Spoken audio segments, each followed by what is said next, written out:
Hey everybody, it's Pixel88, and this is another Magic the Gathering video. Now in this installment of Magic the Gathering, I'll be showing you my deck.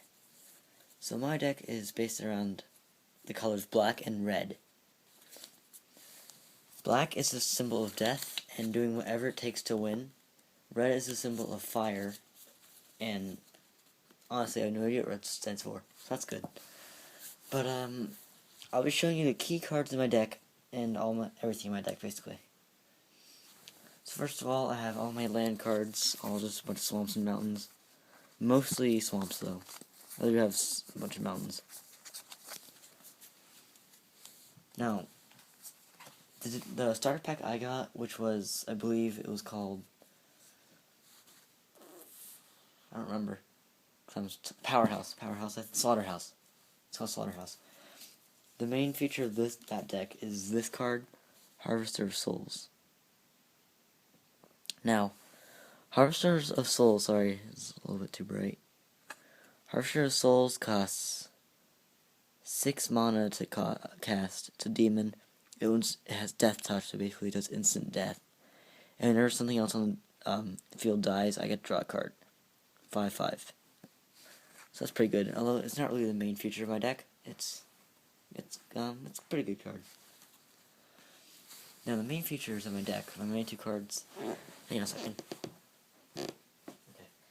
The main two cards of my deck are Bloodflow Connoisseur and Blood Artist. I don't know if I pronounced that right because it's French. I'm not good at French. Now these two do is whenever Blood Artist, what that does is whenever something on the creature, whenever anything on the field dies, the enemy player loses 1 life and I gain 1 life. And of course, it has really bad stats, and it only costs 2 mana to cast, so I get to get pretty early on in the game as long as I draw it. Then my other card is Bloodflow Connoisseur. I get to sacrifice a creature, and whenever that happens, I get to put a +1/+1 counter on me. So basically, these two cards work hand in hand together. To basically make these two really overpowered, so I can gain so much life and they can lose so much life. Now the best thing about that is these two cards, which help me a lot with that, because I can sacrifice anytime I want. Resettling Skeleton and Veilborn Ghoul. What Resettling Skeleton does, it has bad stats, and it only costs 2 mana to cast. But if I pay 2 mana, I can bring these guys back from the grave as much as I want to, and I have 2 of them. What Veilborn Ghoul does is whenever it dies, if I play a swamp card, which obviously, like I said, I have a lot of, it comes back from the graveyard to my hand. So basically, I can bring these guys back as much as I want to. And then I also have a whole bunch of really pretty much pointless cards, like Butcher Ghoul. It's really low mana cost, and it has Undying, so basically, when it dies, it comes back from the grave with +1/+1 counters on it.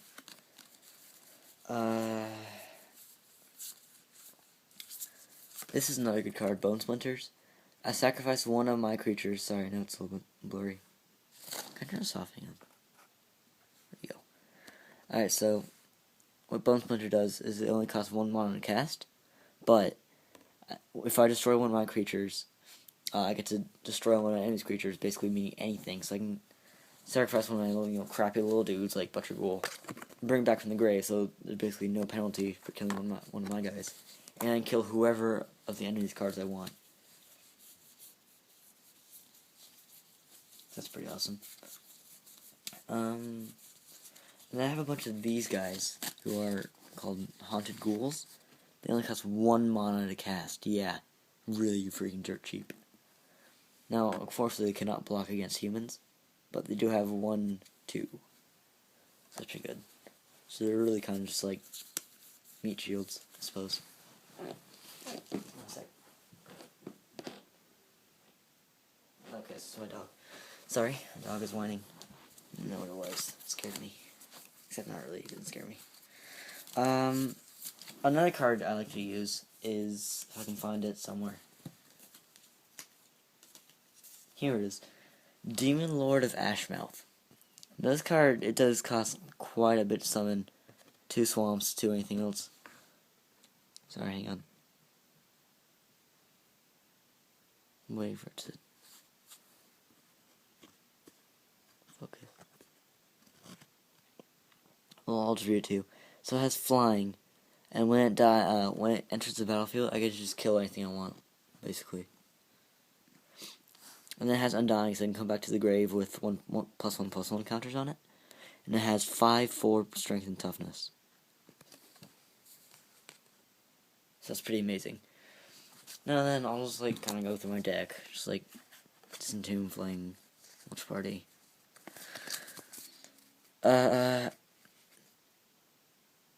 What this does is I can bring anything from the graveyard back to my hand. This is basically just another fling. This is basically just another Bone Splinters. Now this is basically another Bone Splinters, except I destroy 2 creatures and I kill only 1 enemy creature. No, I lied.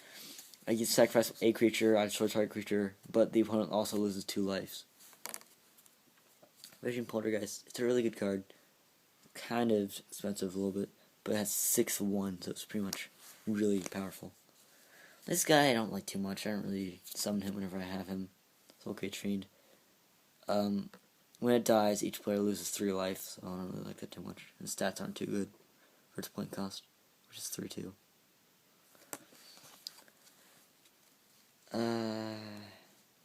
Thieving Glee. It's an enchantment. It gives a creature +2/+1. And if I tap a mountain, I can give it trample to the end of the turn. Traitorous Instinct. This gets to sorry, I'm brain farting. I gain control of an enemy creature to the end of the turn, and it gains +2/+0 counters and haste. Not like it really matters though. Raging Poltergeist again. Bone Splinters. Unhallowed Pact is basically the same thing as Traitorous Instinct, except when it dies, I get to keep it for good. Grave Exchange, get rid of a card in my hand, bring back anything from the graveyard that I would like to. Bone Splinters, Rakdos Shred Freak, just basically a bog standard card. Has haste, so that's kind of good. Goblin Arsonist, this guy's cool. Now, whenever he dies, I get to deal 1 damage to any creature or player that I would like to. Meaning, any of my guys, such as Butcher Ghoul or whatever, so they can just die. This card's nice. Mental Agony. Enemy player discards 2 cards and loses 2 life. And it's only 4 mana. That's pretty nice. Goblin Arsonist, Grave Exchange. Fervent Carthar. He has haste. So basically, what he does, when he enters the battlefield, any creature can't block this turn. Basically what he does is he just kind of runs in and then kills stuff and can't do anything. Driver of the Dead. Creature. Vampire. When he dies, I get to return any creature with 2 or less mana from the graveyard to the battlefield. Soulcage Fiend, Hunted Ghoul. That's that. That's all my kind of common decks, cards, not decks. The herp terp. Over here, I have my uncommon, some Malfield Twins. I don't usually draw this guy, actually. But when he dies, I get to put 2 zombie creature tokens on the battlefield. Water and Blood, this card's really good. Each player sacrifices 2 creatures for only... Actually, it's kind of expensive. But for 4 mana, that's really good. Gang of Devils, kind of the same thing as Goblin Arsonist, but like more beefed up. It's just, instead of doing 1 damage, you do 3 damage. Overnight Shade, I can give him +1/+1 to the end of the turn. I have basically an infinite amount of time, so that's pretty awesome. And he has Undying. Vessel of Endless Rest. This is interesting. This is an artifact. I don't think I covered these. Basically, artifacts are things you can summon that do stuff. But basically, I can summon this, and it can count as any mana color that I want it to. Heavenly Vampire is basically kind of a weaker version of Bloodfield Connoisseur. except as opposed to sacrificing a creature, it can kind of work hand in hand with Blood Artist.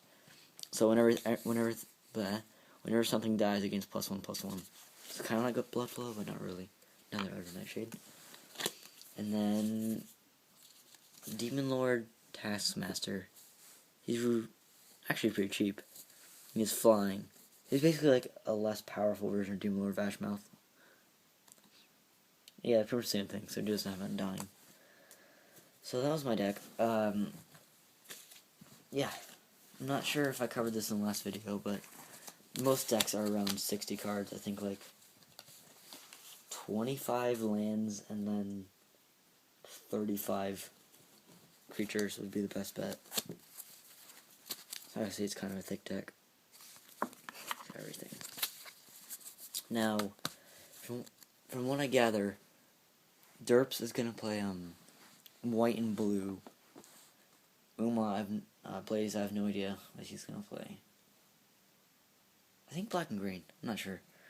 But anyways, that's it. I'll see you all in the next episode. See you all next time. Bye.